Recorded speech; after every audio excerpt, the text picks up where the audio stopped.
Hey, welcome to my channel. So lately, I've been on an anime nostalgia binge and rewatching shows that I haven't seen in a while. One of these shows was Naruto. As I was watching, I found myself remembering how much I disliked Sakura's character and just how terribly she was written, particularly in part 1.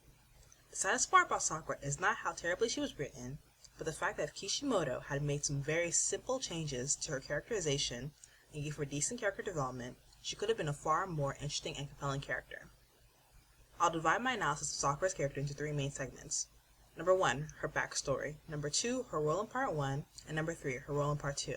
So, on to number 1, her backstory. Unlike Sasuke and Naruto, Sakura had a nice childhood. She grew up with both of her parents and never faced the discrimination Naruto dealt with. The greatest obstacle she faced was being teased because of her forehead. With Ino Yamanaka's help, Sakura overcame the bullying and grew out of her shell. Even though Sakura loved and respected Ino, she began to resent the fact that she lived in Ino's shadow. Eventually, their friendship comes to an end when they both discover that they loved Sasuke, and as a result, they became rivals in love. Sakura's backstory provides a nice balance for the dark backstories of Naruto and Sasuke. My main issue with her background is her reason for parting ways with Ino.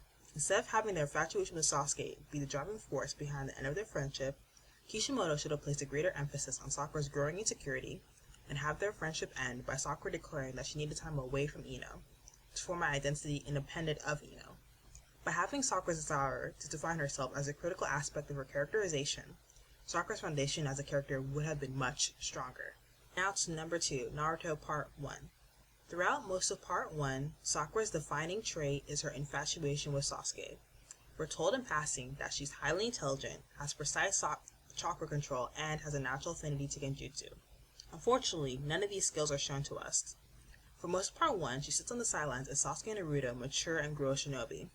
Occasionally, we get to see her prowess as a shinobi, but it's not until the Chunin exams that we begin to see that she has the potential to be more than a Sasuke fangirl. During this arc, particularly in the Forest of Death and the matches, we see her skills as a strategist and a fighter. Unfortunately, much of the character development she receives during the Chunin exam arc is regressed in the following arcs.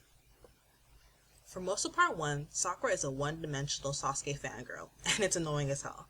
Now, to the changes I would make. First, she should have been a defined character with goals and ambitions, like Sasuke and Naruto. Her goal could have been to form an identity independent of Ino, like I previously mentioned, or to prove to the village a great ninja, to come from an ordinary family. Second, I honestly don't think her crush on Sasuke had any relevancy to the plot, since romance was never a focus of this series. But, if Kishimoto really wanted for her to be in love with Sasuke, she still could have a crush on him and still, be a shinobi. It never made any sense to me that for most of Part 1, Sakura sat on the sidelines, essentially doing nothing except being infatuated with Sasuke.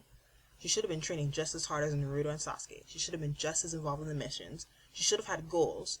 She should have had a relevancy to the plot, besides just being infatuated with Sasuke.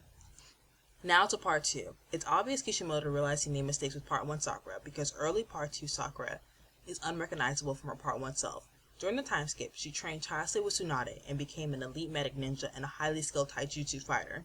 During the Kazekage rescue arc, she accomplishes astonishing feats, from preparing antidotes to Sasori's poison to teaming up with Chiyo to beat an Akatsuki member. Sakura was on track to become one of the strongest characters of the series, and to even be a potential Hokage.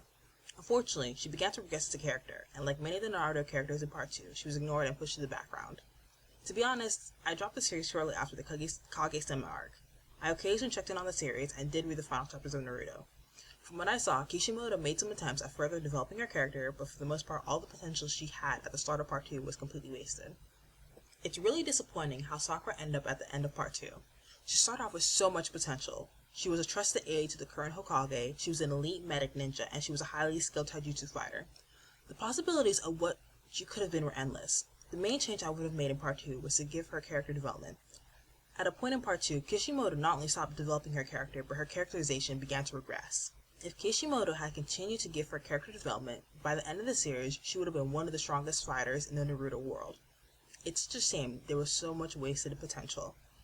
Overall, Sakura's poor characterization and inconsistent character development is awful, especially in comparison to Naruto and Sasuke. To be honest, most of the issues Sakura's character faced were seen in many of the characters of Naruto, particularly the female characters. But the reason she stands out as such an awful character is because, unlike those characters, she was a main character, not a supporting character. And that's it. I'd love to hear what you guys think. Leave a comment below and like this video. Bye!